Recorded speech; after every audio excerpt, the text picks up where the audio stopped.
வணக்கம். அதாவது மைண்ட்ல வந்து ஒரு கனவு இருந்தா, அத வந்து நம்ம ஸ்க்ரீன்ல பாத்துற முடியும் அப்படிங்கிறதுக்கு உதாரணம் வந்து காமராஜ். எனக்கு வந்து ரொம்ப சந்தோஷமா இருந்தது. ஏன்னா ஒரு ஒரு 10 வருஷத்துக்கு முன்னாடி என்ன வந்து நான் காமராஜ்ட்ட பார்த்த மாரி இருந்துச்சு. அ வேர்ல்ட்ஸோட டைம்ல நான் வந்து கதை இருந்துச்சு. ஒரு சின்ன 5டி கேமரா இருந்துச்சு. வேற யாருமே இல்ல என்ன சுத்தி. நானா தான் ஒவ்வொருத்தரா சேர்த்துக்கிட்டேன். ஒவ்வொருத்தரா சேர்ந்து ஒரு டீம் ஃபார்ம் ஆச்சு. ஒரு படம் பண்ணேன். அந்த மாதிரி காமராஜ் வந்து இன்ச் இன்ச்சா இந்த கதையை வந்து நகர்த்தி நகர்த்தி ஒவ்வொரு ஆளா சேர்த்து எனக்கு கிடைச்ச மாதிரி அவருக்கும் ஒரு நல்ல டீம் கிடைச்சிருக்கு. அதில் மோஸ்ட் ஆஃப் த டீம் வந்து என்னோட அசிஸ்டன்ஸாகவே இருந்திருக்காங்கன்றது ரொம்ப சந்தோஷம். ஸோ இன்னைக்கு வந்து அந்த படம் ரிலீஸ் ஆகி தேட்டரில் வந்துருச்சுன்றது விஷயமே வந்து எனக்கு வந்து ரொம்ப நிறைவையும் ரொம்ப சந்தோஷத்தையும் கொடுத்துருக்கு. காமராஜ்ன்ற ஒற்றை மனிதனுக்காக இந்த படம் வந்து அடுத்தடுத்த கட்டத்துக்கு போகணும்னு நான் கடவுளை வேண்டிக்கிறேன். ஓகே. அதர்ம கதைகள் இது வந்து பார்த்தீங்கன்னா ஒரு அதர்மம் கதைகள் அப்படின்னு தான் அவர் சொல்லியிருக்காரு. பட் வந்து நல்ல விஷயங்கள், பாசிட்டிவான விஷயங்கள் தான் சொல்லியிருக்காரு. ஏன்னா வந்து ரொம்ப இன்ட்ரெஸ்டிங்காக இருக்குது ஃபிலிம். இது வந்து ஃபேமிலியோட வந்து பார்க்கணும். ஏன்னா இந்த மாதிரி தவறுகள் வந்து லைஃப்பில் வந்து பண்ணக்கூடாது. அந்த தவறுகள் வந்து பண்ணோம்னா லைஃப்பில் வந்து எந்த அளவுக்கு எச்சுக்கு போயிட்டு வந்து நம்மளுடைய லைஃபே வந்து ஸ்பாயில் ஆகுது அப்படின்றத பற்றி தான் வந்து இயக்குனர் காமராஜ் சார் சொல்லியிருக்காரு. இதை வந்து ஃபேமிலியோட பாருங்கள். எல்லாம் வந்து நல்ல சிறப்பான ஒரு படம். இந்த படத்தை வந்து தியேட்டரில் வந்து பாருங்கள். அதுதான் வந்து ரொம்ப இன்ட்ரெஸ்டிங்காக இருக்கும். நன்றி. சொல்லுங்க. பேசலாமா? நன்றி எல்லோருக்கும். இந்த காமராஜ் சார் ரொம்ப அருமையாக இந்த படம் பண்ணியிருக்காரு. இந்த 4 விதமான கதைகள் சொல்லியிருக்காரு. ஒவ்வொன்றும் வாழ்க்கையில் ஒரு நாள் நம்மளாம் பார்த்து நொந்து வெந்து ஏன்னா மனப்போராட்டத்தில் இந்த கதையை அவர் சொல்லியிருக்காரு. ரொம்ப அருமையாக இருக்குது. ரொம்ப நல்லா பண்ணியிருக்காரு. ரொம்ப ரொம்ப மனசுக்கு ரொம்ப நிறைவாக இருக்குது. இது இன்னும் ஒவ்வொரு கதையும் ஒரு படமாக பண்ணியிருந்தா இன்னும் நல்லா இருக்கும். ஷார்ட்டாக முடிச்சிட்டாரு. இருந்தாலும் இது ஒரு திறமை தான். All the best. Thank you. Award வாங்கியிருக்கோம். இந்த படம் நிறைய அவார்ட்ஸ் வாங்கும். ஏன்னா 4 கதைகள், 4மே அருமையான கதைகள். 4ம் ஒர்க் பண்ண முடியாது. ஏன்னா ஆட்டோகிராஃப் வந்து 4 கேமராமேன், 4 காலகட்டங்கள், அந்த மாதிரி 4 ஹீரோயின்ஸ்லாம் இருந்தாங்க. பட் இதில் 4 ஹீரோ 4 இது. பட் எடிட்டர்ஸும் 4. நான் இதில் வந்து வெற்றி சார் நடித்த போர்ஷன் எடிட் பண்ணேன். அது ரொம்ப இன்னைக்கு நாட்டுக்கு ரொம்ப தேவையான ஒரு கதை. அதை எடுத்து ஹேண்டில் பண்ணியிருக்காரு. அந்த மாதிரி 4 கதைகளும் அதர்ம கதைகள்னு வச்சுக்கோம். பட் தர்மம் நிலைநாட்டணுன்றது தான் இதோட தீம். அண்ட் காமராஜ் சாருக்கு நான் ரொம்ப நன்றி தெரிவிச்சுக்கிறேன் இந்த படம் மூலிமா. ஏன்னா அப்படி ஒரு அருமையான கதைகள் அவரே தனியாக நின்று ஒன்றா பண்ணிட்டு இருப்பாரு ஒவ்வொரு நாளும். சார் இப்போ எங்கே போயிட்டு இருக்கீங்கன்னா சாங் ரெக்கார்டிங். ஒரு படத்துக்கு ஒருவேளைன்னா அப்புறம் 4 technician, 4 cameraman, 4 music director, 4 editor, so 4 hero heroine அந்த மாதிரி. ஸோ எல்லாரோடையும் பயணிக்கணும், எல்லாரையும் பிடிச்சி கொண்டு வரணும், ஸ்பாட்டு கொண்டு வரணும், ரெக்கார்டிங் டைரக்டர் எல்லாமே. ஸோ அந்த மாதிரி ரொம்ப கஷ்டப்பட்டுருக்காரு, நான் பார்த்துருக்கேன். ஸோ இந்த படம் மிகப்பெரிய வெற்றி அடையும் எனக்கு கண்டிப்பாக தெரியும். நிறைய அவார்ட்ஸ். தேங்க்யூ.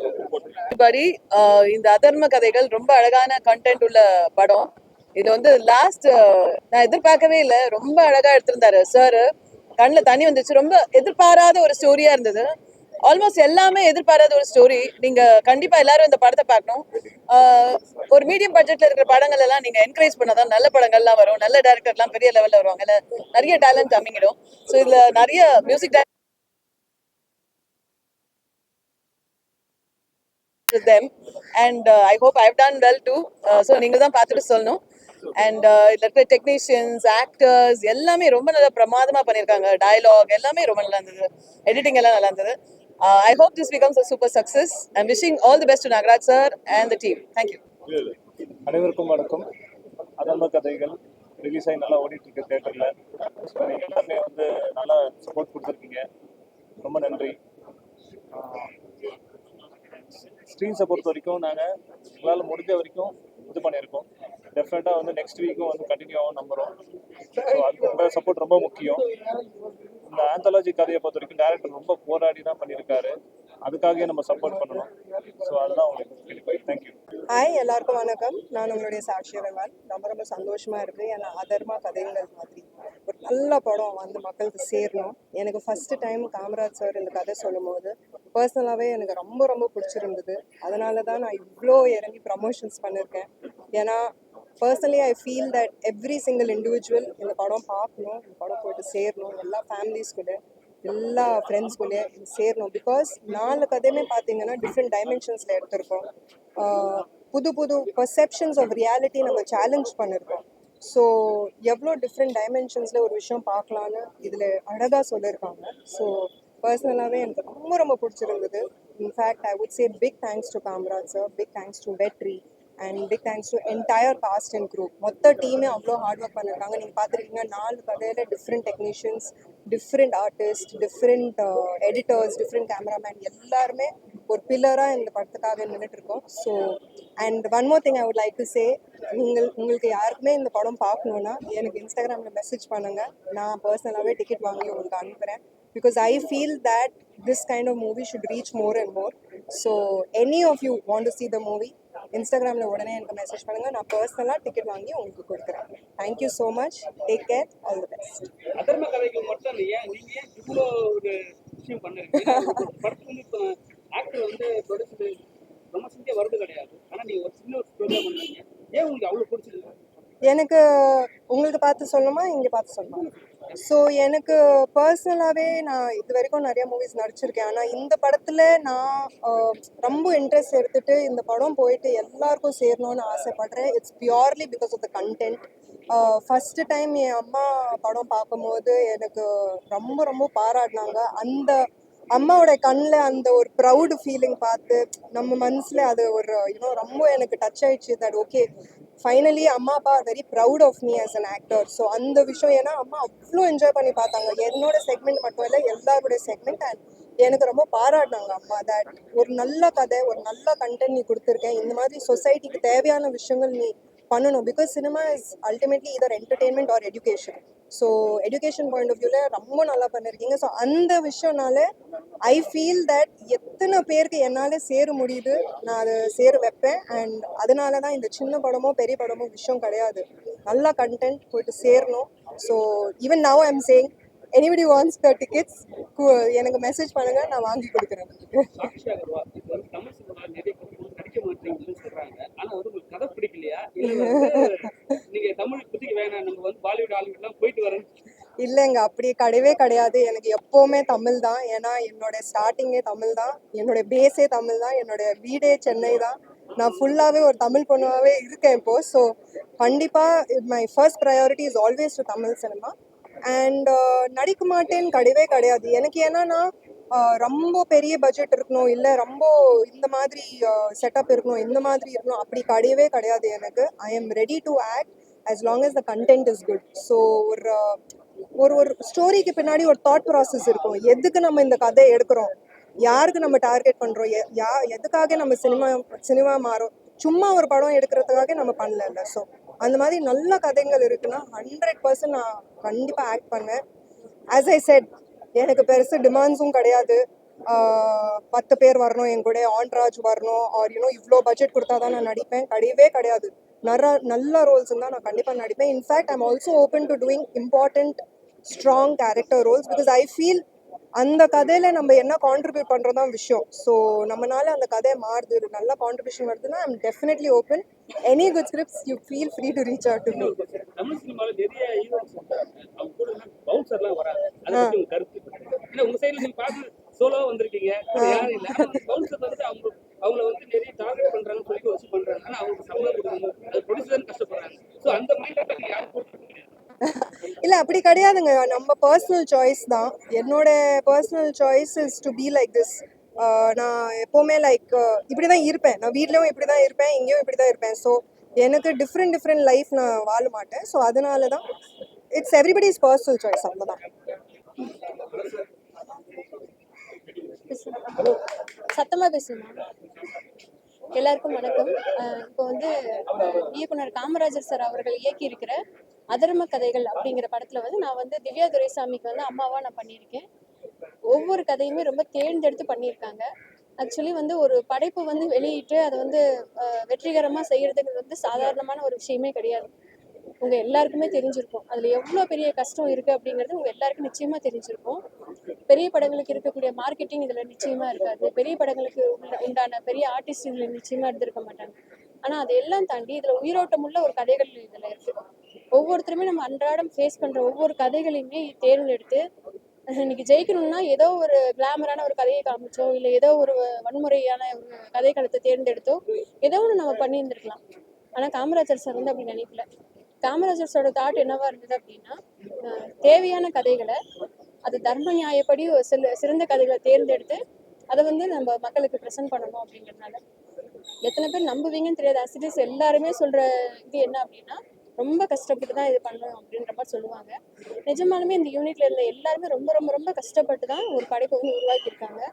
இந்த 4 படைப்பையுமே ரொம்ப அற்புதமா சிறந்ததா வந்திருக்கு. நம்ம எல்லாருமே சேர்ந்து இது வந்து ஒரு வெற்றிகரமான படைப்பை மாற்றணும் அப்படிங்கிறது என்னோட கோரிக்கையும் பிரார்த்தனையுமா இருக்கு. நிச்சயமா இந்த கதைகள் உங்களுக்கு பிடிக்கும்.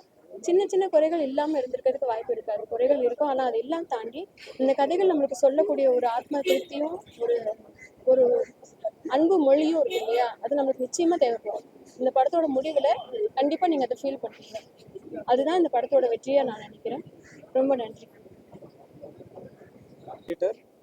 இதுக்கு முன்னாடி யாத்திசை அப்படின்ற படம் ஒர்க் பண்ணிருக்கேன். ஸோ யாத்திசை படம் பார்த்துட்டு எனக்கு ஆப்பர்ச்சுனிட்டி கொடுத்த திரு இயக்குனர் காமராஜ் சார் அவர்களுக்கு நன்றி. இந்த படம் வந்து ஒரு ஆந்தாலஜி சப்ஜெக்ட். ஒரு 4 விதமான கதைகள், 4 விதமான திரைக்கதை, அது 4 விதமான டெக்னீஷியன்ஸ் வச்சு அவங்களுக்கு டிஃப்ரெண்ட் எமோஷன்ஸ் ட்ரை பண்ணியிருக்காரு. 4மே நல்லா இருந்தது.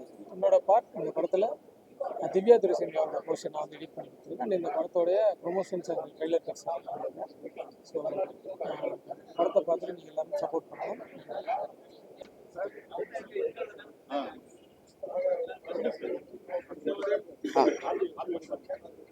ஜி சொல்லிட்டீங்களா? அனைவருக்கும் வணக்கம். நான் இயக்குனர் ஏஎல் ராஜா பேசுகிறேன். அதர்ம கதைகள், உண்மையிலே சொல்ல போனால் இது தர்மத்தின் கதைகள் தான் சொல்லணும். ஏன்னா அவ்வளோ ஒரு பாதிப்பை உண்டு பண்ண ஒரு படம். இயக்குனர் காமராஜ் அவர்களை வந்து நான் மனதார பாராட்டணும். ஏன்னு கேட்டிங்கன்னா, எல்லா இயக்குநர்களுமே வந்து திரைப்படத்தின் மூலமாக ஏதாவது ஒரு மெசேஜ் சொல்லணும்னு ஆசைப்படுறாங்க. அந்த வகையில் காமராஜ் சார் அவர்களும் ஒரு நல்ல மெசேஜ் சொல்லியிருக்காரு இந்த படத்தின் மூலமாக. இந்த படத்தில் நடித்த ஒவ்வொரு போர்ஷன் தனித்தனி கதைகளாக இருந்தாலும் ஒவ்வொரு கதையும் பேசப்படக்கூடிய ஒரு கதையாக இருக்கிறது. இதில் நடித்த நடிகர் வெற்றியாகட்டும், இப்படி ஒவ்வொருவருமே வந்து அந்த பாத்திரத்தை உணர்ந்து நடிச்சிருக்காங்க. மிக சிறப்பாக வந்திருக்கு படம். இந்த படத்திற்கு அதிகமான தியேட்டர்கள் கிடைத்தால் இந்த படம் நிச்சயமாக மக்களை சென்றடையும். ஆனால் தமிழ்நாட்டில் பொறுத்த வரைக்கும் நல்ல படங்களை ரிலீஸ் பண்ணுறது ஒரு மிகப்பெரிய சேலஞ்சிங்கான விஷயமா இருக்குது. அதை தாண்டி மக்களாகி நீங்கள் வந்து இந்த படத்தை பார்த்து வெற்றி படமாக்கணும்னு நான் தாழ்மையோடு கேட்டுக்கிறேன். நன்றி, வணக்கம். ஹாய், எல்லாருக்கும் வணக்கம். நான் அதர்ம கதைகள் டைரக்டர் காமராஜ் வேல் பேசுகிறேன். இன்றைக்கி வந்து டைரக்டர் ஸ்டுடியோவில் ஷோ போட்டோம். ரொம்ப நல்ல ரெஸ்பான்ஸ், ஆடியன்ஸ் மத்தியில் ஏற்கனவே நல்ல ரெஸ்பான்ஸ் கிடச்சிட்டு இருக்கு. இவங்கெல்லாம் வந்து டைரக்டர்ஸ், படத்தை உருவாக்குறவங்க, ஃபில்ம் மேக்கர்ஸ், அவங்க வந்து இந்த படத்தை பாராட்டுறது ரொம்ப ரொம்ப சந்தோஷமாக இருந்துச்சு. இப்போ தான் ஆர்வி உதயகுமார் சார், பேரர் சார் எல்லாமே வந்து இந்த படத்தை பாராட்டினாங்க. ரொம்ப ரொம்ப ஹாப்பி. நீங்கள் வந்து இந்த படத்தை நிறைய பேர் தேட்டரில் பார்த்துருக்கீங்க. பார்க்காதவங்களாம் அவசியம் பக்கத்தில் ஒரு தேட்டரில் போய் பாருங்கள். அதர்ம கதைகள் மிக சிறப்பாக வந்திருக்கு. உங்களுக்கு 4 கதைகளுமே வெவ்வேறு அனுபவத்தை கொடுக்குற ஒரு கதையாக இருக்கும். எண்டில் நீங்கள் நிகழ்த்து போய் வெளியே வருவீங்க. நான் 100% உத்தரவாதம் தரேன். பார்த்து என்ஜாய் பண்ணுங்க. தேங்க்யூ.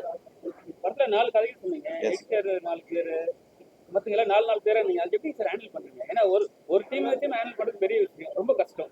ஏன்னா சின்ன விஷயம்னா கூட ஒரு பிரச்சனை வந்துடும். கண்டிப்பாக எப்படி ஹேண்டில் பண்ணுறீங்க? அதான் என்னன்னா, ஒவ்வொரு கதைக்கும் ஒவ்வொரு கதைக்குமே அந்த தன்மைக்கு தகுந்த மாதிரி டெக்னீஷியன்ஸ் தேவைப்பட்டுச்சு. அதனால் ஒவ்வொரு கதைக்கும் பார்த்து நான் வந்து சூஸ் பண்ணேன். எடிட்டர் வந்து ஒரு கதைக்கும், அப்புறம் மியூசிக் டைரக்டருக்கு வந்து இன்னொரு கதைக்கும். ஃபஸ்ட்டு போயிடுவோம் அந்த கேள்வியை. சார், இப்போ நீங்கள் டேரக்டராக இருக்கணும், என்னன்னா ஒரு ஸ்டோரியை நம்ம செலக்ட் பண்ணி பண்ணுறது பெரிய 4 ஸ்டோரி பண்ணுறீங்க. 4 ஸ்டோரிலையும் வந்து 4 டெக்னீஷியன் எப்படி சார் ஹேண்டில் பண்ணுறீங்க? அதான் இது என்னன்னா, இந்த ஆந்தாலஜி கதையில் வழக்கமாக ஒவ்வொரு கதைக்கும் ஒரு டைரக்டர் இருப்பாங்க. இதில் வந்து நானே டைரக்டர் ரைட்டராக இருக்கிறனால இந்த கதைக்கு வந்து கலர் தேவைப்படுச்சு, வெவ்வேறு கலர் தேவைப்படுச்சு. அதனால் டெக்னீஷியன்ஸை வந்து 4 பேராக போட்டுடலாம் அப்படின்னு சொல்லி டிசைட் பண்ணி எடிட்டர், கேமராமேன், மியூசிக் டைரக்டர் 4 பேரையும் விதவிதமான இதில் போட்டேன். எனக்கு வந்து அதில் அவங்களை ஹேண்டில் பண்ணுறதுல எந்த சிரமமும் இல்லை. ஏன்னா நான் சூஸ் பண்ண ஆட்கள் அப்படி அவங்க ரொம்ப கரெக்டாக வந்து அந்த கதையை புரிஞ்சுக்கிட்டு எனக்கு இந்த இன்புட்ஸ் கொடுத்தாங்க. அது ரொம்ப சில ஐடியாக்கள்லாம் ரொம்ப அழகாக ஒர்க் அவுட் ஆயிருக்கு. இந்த 4 கதைகள், 4 டெக்னீஷியன்ஸ் அப்படிங்கிறது மிக சிறப்பாக அந்த படத்தில் ஒர்க் அவுட் ஆயிருக்கு. ஒரு கலர்ஃபுல்லாக வந்து படம். இப்போ வந்து நீங்கள் நல்ல கதைக்கு எடுத்துருக்கீங்க, ஆனால் தேட்டரில் வந்து உங்கள் தேட்டர் ரொம்ப கம்மியாக கொடுத்தாங்க ஒரு விஷயம் போயிட்டு இருக்கு. அது எப்படி? இல்லை, அதாவது எனக்குன்னு ஒரு சில தேட்டர்ஸ் கிடைச்சாலும் அந்த தேட்டர் ஃபுல்லாகிற அளவுக்கு ஆடியன்ஸ் வந்தாங்க. ஸோ நான் நினச்சது என்னன்னா, பெரும்பான்மையான ஆடியன்ஸ் இந்த படத்தை பார்க்கணும் அப்படிங்கிறது அது என்னோட நோக்கம் ஃபுல்ஃபில் ஆச்சு. என்னோட ஸ்கேல், என்னோட படத்தோட பட்ஜெட்டுக்கு தகுந்த மாதிரி எனக்கு தேட்டர் கிடைச்சிது. ஸோ அந்த தேட்டர்களில் வந்து மக்கள் வந்து பார்த்து நிறைய பாராட்டுகளை கொடுத்தாங்க. என்னை பொறுத்த வரைக்கும் இந்த படம் மிகப்பெரிய வெற்றி. சார் இப்போ வந்து கொட்டுக்காளி வாழையெல்லாம் வாழையெல்லாம் நல்லா ஈர்த்து சார். கொட்டுக்கால் நல்லா பேசப்படுது, ஆனால் ஒண்ணுமே இல்லாம ஆக்கிட்டாங்க. ஒண்ணுமே இல்லை படத்துல சொல்ல போனா. ஸோ ஆனால் வந்து உங்களுக்கு தேட்டர் கொடுக்க மாட்டாங்க. அந்த கொட்டுக்காலையை வச்சுட்டே வந்து காலியான தேட்டர் ஓட்டுன்னு சொல்லிட்டு ஒரு விஷயம் போயிட்டு இருக்கு. அது நீ எப்படி பாக்குறீங்க டேரக்டா? ஏன்னா நீங்க வந்து கதை எழுதிருக்கீங்க, படம் நல்லாவும் போயிட்டு இருக்கு. உங்களுக்கு தேட்டர் கொடுக்க மாட்டாங்கன்னு சொல்லி ஒரு ஆதங்கம் இருக்குல்ல சார், அதை பத்தி? இல்லை, அதாவது அந்த ஆதங்கத்தை கூட அதை அப்படி நினைக்கிறேன். என்னன்னா நம்ம இந்த வீக்ல வந்து ஒரு 6-7 படங்கள் வரும்போது ஒவ்வொரு ஸ்கேலுக்கு தகுந்த மாதிரி, ஒரு பட்ஜெட் தகுந்த மாதிரி, ஒரு ஆர்டிஸ்ட் தகுந்த மாதிரி தேட்டர்களை பிரித்து தர வேண்டியதுதான் நியாயம். ஸோ அது மாதிரி தான் அவங்க கொடுத்துருக்காங்க. நான் வந்து தப்பா இதுவே நான் ஃபீல் பண்ணலை. என்னோட பட்ஜெட் தகுந்த மாதிரி, என்னோட ஆர்டிஸ்ட் தகுந்த மாதிரி எனக்கு தேட்டர் கிடைச்சது. ஸோ ஆடியன்ஸும் அந்த தேட்டர்களை வந்து பார்த்தாங்க, நிறைவாக போயிட்டு இருக்கு. இப்போ ஆர்டிஸ்ட்லாம் வந்து நிறைய பேர் வந்து நிறைய ப்ரமோஷன்லாம் வரது கிடையாது. ஆனால் உங்கள் படத்துக்கு வந்து எல்லா ஆர்டிஸ்டும் வர்றாங்க. அதான் அது வந்து நம்மளோட நம்ம இந்த படத்தை வந்து எவ்வளோ கஷ்டப்பட்டு பண்ணியிருக்கோம், ஒரு உதவிக்குனராக இருந்து எவ்வளோ போராடி டைரக்டர் ஆகிருக்கோம் அப்படிங்கிறது அவங்களுக்கு ரொம்ப புரிஞ்சிருக்கு. இன்னொன்று அந்த படத்து மேலேயே அவங்க வந்து ரொம்ப கான்ஃபிடென்ட்டு, ரொம்ப அவங்களுக்கு வந்து ஒர்க் பண்ணதில் ரொம்ப சந்தோஷம். அதனால அவங்க வந்து நம்ம எப்போ கூப்பிட்டாலும் வந்து ப்ரொமோஷன்ஸ்க்கு வராங்க. இப்போ இந்த படத்தை ரிலீஸ் பண்ணி உங்களுக்கு திருப்தியா என்ன? ரொம்ப திருப்தி. நான் படத்தை வந்து நான் என்ன நினச்சேனோ, நான் இந்த படத்தை மக்களுக்கு கொண்டு போகணும் சேர்க்கணும்னு நினச்சேன். மிஸ்டர் யுவராஜ் ரொம்ப கரெக்டாக பிளாக் பஸ்டர் ப்ரொடக்ஷன் ரொம்ப கரெக்டாக பண்ணி கொடுத்தாரு. ரொம்ப திருப்தியாக அந்த படம் வந்து என்னோட நோக்கம் நிறைவேறிச்சு. நான் இந்த படத்தை நான் எதுக்காக எடுத்தோனோ அதை மக்களுக்கு பார்க்கணும்னு நினச்சேன். நிறைய பேர் பார்த்துட்டாங்க. அடுத்தடுத்த ப்ராஜெக்ட்ஸ் நான் வந்து லைன் அப் வச்சிருக்கேன். ஒரு பெரிய ஹீரோக்கான கதை ரெடியாக இருக்கு. இந்த இந்த விஷயங்கள்லாம் முடிஞ்சதுக்கப்புறம் இமீடியட்டாக அந்த பெரிய ஹீரோ அப்ரோச் பண்ணுறது அப்படின்னு முயற்சியில் ஈடுபட போகிறேன். ஸோ ரொம்ப சிறப்பாக அந்த கதை வந்திருக்கு. அடுத்ததாக ஒரு பெரிய ஹீரோ படமாக பார்க்கலாம். வணக்கம். வந்து இயக்குனருக்கு மனப்பூர்வமான வாழ்த்துக்கள். தமிழ்நாடு திரைப்பட இயக்குனர் சங்கத்தில் இந்த படத்தை வந்து போட்டதுக்கு மீண்டும் ஒரு முறை வாழ்த்துக்கள். இந்த படம் வந்து கண்டிப்பாக ஒரு பெரிய வெற்றி படமாக மாறுறதுக்கான வாய்ப்புகள் வந்து அதிகமாக இருக்குது. காரணம் வந்து முதல் நாள் ஒரு விதைச்சோம். 2வது நாள் அந்த விதையை பார்க்குறப்ப கொஞ்சமாக அப்படியே ஒரு துளிர் விடும். 3வது நாள் அது வந்து செடியாகும். 4வது நாள் அது வந்து கொடியாகும். அது அப்படியே மரமாகும். அது மாதிரி தான் இந்த படம் வந்து முதல் நாள் வந்து ரிலீஸ் ஆகுறப்ப ஒரு 10 பேர், 20 பேர், 50 பேர் அப்படின்னு பார்த்தாங்க. 2வது நாள் படம் ரிலீஸ் பார்க்குறப்ப தேட்டரில் பார்க்குறப்ப ஒரு 100 பேர் ஆச்சு. இன்றைக்கி ஒரு 400 பேர், 300 பேர் அப்படின்னு சொல்லி தேட்டரு கொஞ்சம் நிறைய வந்து மக்கள் வந்து கதைகளை கேட்டு பிடிச்சி போய் அப்படியே வர ஆரம்பிச்சிட்டாங்க. அதனால் இந்த படத்துக்கான ஒரு ஆதரவு கொடுத்ததுக்கு மக்களுக்கு நன்றி. காரணம் என்னன்னா, இந்த படத்தில் வந்து நிறைய புது விஷயங்கள் இருக்குது. இயக்குனர் வந்து ஒரு 4 விதமான புது கதைகள் இன்னைக்கு சமுதாயத்துக்கு, இன்னைக்கு மக்களுக்கு, இன்னைக்கு இருக்கிற ஜென்ரேஷன் பிள்ளைகளுக்கு என்ன தேவையோ அதை ரொம்ப அழகாக வந்து தனித்தனி கதையாக படம் பிடிச்சி கொடுத்துருக்காரு. ஒரு அன்பை வந்து அழகாக சொன்னால் எப்படி இருக்கும், ஒரு நியாயத்தை வந்து அழகாக சொன்னால் எப்படி இருக்கும், ஒரு பாசத்தை தனியாக சொன்னால் எப்படி இருக்கும், இந்த ரவுடிசம் கூடாது அப்படிங்கிறது எப்படி இருக்கும் அப்படின்னு ஒரு நல்ல விஷயங்கள், ஒரு 4 கதைகளை ஒரு புத்தர் போதனைகள் மாதிரி இன்னைக்கு வந்து ஒரு சமூகத்துக்கு தேவையான ஒரு கதைகளை வந்து சொல்லியிருக்காரு. அதனால இந்த படம் வந்து கண்டிப்பாக வந்து மக்கள்கிட்ட இன்னைக்கு ரீச் ஆயிருக்கு. கேரண்டியாக சொல்கிறேன், படம் ரீச் ஆயிடுச்சு. அதனால தான் சொல்கிறேன், அதர்ம கதைகள் படத்தில் நடித்த, படத்தில் வந்து பணியாற்றிய அனைத்து டெக்னீஷியன்களுக்கும் வந்து இன்றைக்கி ஆதரவு கொடுத்துட்டு இருக்கிற இந்த மீடியாக்கள் அனைவருக்கும், படத்துக்கு மேலும் மேலும் ஆதரவு தர தேட்டரை நோக்கி வெள்ளம் போல் ஓடி வந்து கொண்டிருக்கிற மக்களுக்கும் கண்டிப்பாக வந்து அதர்ம கதைகள் மனம் திருப்தியை கொடுக்கும். அதர்ம கதைகள் கண்டிப்பாக வெற்றியை வந்து மக்களுக்கு வந்து பரிசாக கொடுக்கும். அப்படிங்கிறதுல எந்த விதமான மாற்று சிந்தனைகள் கிடையாது. நல்ல படத்தை மக்கள் கொடுத்துருக்காங்க. ஏன்னா நீங்கள் நிறைய விஷயங்கள், நல்ல விஷயங்கள் வேணும், புது விஷயங்கள் வேணும், புதுமையான விஷயங்கள் வேணும்னு சொல்லி எல்லாத்துலேயுமே புதுமை விரும்பிகள் தான் நம்முடைய தமிழ் மறவர்கள். அந்த புதுமை விரும்பிகள் ஒரு புது விஷயம் வர்றப்ப கண்டிப்பாக வந்து திரையுலகை சார்ந்தவர்கள் வந்து ஒரு படம் புது படைப்பு கொடுக்குறப்ப கண்டிப்பாக அதே மாதிரி வந்து நீங்கள் வருவீங்க அப்படிங்கிற நம்பிக்கையில் தான் ஒரு புது படைப்பாக வந்து இயக்குனர் கொடுத்துருக்காரு. அந்த புது படைப்புக்கு இன்னைக்கு அமோக ஆதரவு தந்து படத்தை வந்து தேட்டரில் வந்து பார்த்துட்டு இருக்க உங்களுக்கும் நன்றி. தயவுசெய்து மீண்டும் மீண்டும் வாங்க, தேட்டருக்கு வந்து படம் பாருங்கள். அன்பு வணக்கம். அதர்ம கதைகள் வெல்லட்டும். அதர்ம கதைகள் படம் எல்லாரும் பார்த்துருப்பீங்க. படம் வந்து ரொம்ப நல்லா வந்திருக்கு. இது பார்த்தீங்க அப்படின்னா நம்ம விஜய் மில்டன் சாருடைய முன்னாள் உதவியாளர். சொல்றதுக்கு ரொம்ப பெருமையாக இருக்குது. இந்த படத்தில் வந்து நானும் வந்து ஒரு கதாபாத்திரம் நடிச்சிருக்கேன் அப்படின்றத நினைக்கும்போது ரொம்ப பெருமையாக சந்தோஷமாக இருக்குது. துணிவுன்ற படத்தில் இதுக்கு முன்னாடி என்ன ஒரு சின்ன ஸ்க்ரீன் ஸ்பேஸில் என்ன பார்த்துருப்பீங்க. அதுக்கப்புறம் அதிக ஸ்க்ரீன் ஸ்பேஸ் இருக்கக்கூடிய ஒரு படமாக எனக்கு இது அமைஞ்சிருக்கு. இந்த படம் பார்த்தீங்க அப்படின்னா ஒரு ஆந்தாலஜி டைப். ஆந்தாலஜி அப்படின்னா இதுக்கு முன்னாடி ஒரு எடுத்துக்காட்டு எக்ஸாம்பிள் சொல்லணும்னா பாவக்கதைகள் அப்படின்னு ஒரு படம் பார்த்துருப்பீங்க, ரொம்ப ஃபேமஸான படம். அந்த படத்தில் எப்படி 9 கதைகளை வச்சு ஒன்றா சேர்த்து ஒரு படமாக எடுத்தாங்களோ அதே மாதிரி இதில் 4 கதைகளை சேர்த்து ஒரு படமாக எடுத்திருக்காங்க. நீங்கள் எடுக்க போகிற ஒரு டிக்கெட்டுக்கு 4 படம் பார்க்கக்கூடிய ஒரு ஒத்தான ஒரு ப்ராஜெக்ட் இது. ஸோ இந்த படத்தில் ஏகப்பட்ட புது கலைஞர்கள் எல்லாம் ஒன்றா சேர்த்து கை கோர்த்துருக்காங்க. இந்த மாதிரி புது கலைஞர்களுக்கு நீங்கள் வாய்ப்பு கொடுக்க தான் இந்த நிறைய கிரியேட்டர்ஸ் உள்ளே வருவாங்க. இந்த படம் கண்டிப்பாக ஜெயிக்கும். ஏன்னா நல்ல கதை, ஒவ்வொரு கதையுமே ஒவ்வொரு தனிப்பட்ட நபருடைய கனெக்ட் ஆக மாதிரி ஒரு சோசியலான ஒரு விஷயம் தான் இதில் இருக்குது. ஸோ எல்லாரும் இந்த படத்தை பாருங்கள், சப்போர்ட் பண்ணுங்கள். தேங்க்யூ. வணக்கம், என்னோட பேர் Harish Arjun. I'm an actor and musician. So இந்த படத்தில் பூராமு சார் நடித்த டம்மி துப்பாக்கி அண்ட் திவ்யா துரைசாமி அவங்க நடித்த 2 படத்துக்கும் நான் மியூசிக் பண்ணியிருக்கேன். ட்ரெய்லர், டீசர் எல்லாத்துக்குமே நான் தான் மியூசிக் பண்ணியிருக்கேன். ஸோ காமராஜ் சார் அவரும் என்னோட அப்பாவும் ஆக்சுவலாக ஃப்ரெண்ட்ஸு. எங்கள் அப்பா வந்து மியூசிக் டைரக்டர் ஆகணும்னு ஆசைப்பட்டார். அவர் ஒரு 3 வருஷம் முன்னாடி இறந்துட்டார். ஸோ அவரோட சோல் மூலிமா இந்த படம் வந்து எனக்கு அமைஞ்சிருக்கு. இதில் எல்லாருமே நல்லா நடிச்சிருக்காங்க. நான் பண்ண படத்துக்கு நாகூரான் வந்து எடிட் பண்ணார். ஸோ நாங்களாம் முன்னாடியே ஒர்க் பண்ணியிருக்கோம், நாங்கள் ஃப்ரெண்ட்ஸு. ஸோ இந்த படத்துக்கு மற்ற மியூசிக் டைரக்டர்ஸும் ஒர்க் பண்ணியிருக்காங்க. ரெஹானா மேம், சரண் இவங்கெல்லாம் ஒர்க் பண்ணியிருக்காங்க. ஸோ அவங்களுக்கு ஈக்குவலாக நாமளும் மியூசிக் பண்ணணும், ஒரு சின்ன பட்ஜெட்டில் பண்ணணுன்றது கொஞ்சம் சேலஞ்சிங்காக இருந்துச்சு. நல்லா வந்திருக்கு. நீங்கள் எல்லோரும் ப்ரெஸ்ஸில் பப்ளிக்கு எடுத்துகிட்டு போய் காட்டுங்க, சப்போர்ட் பண்ணுங்கள். நன்றி.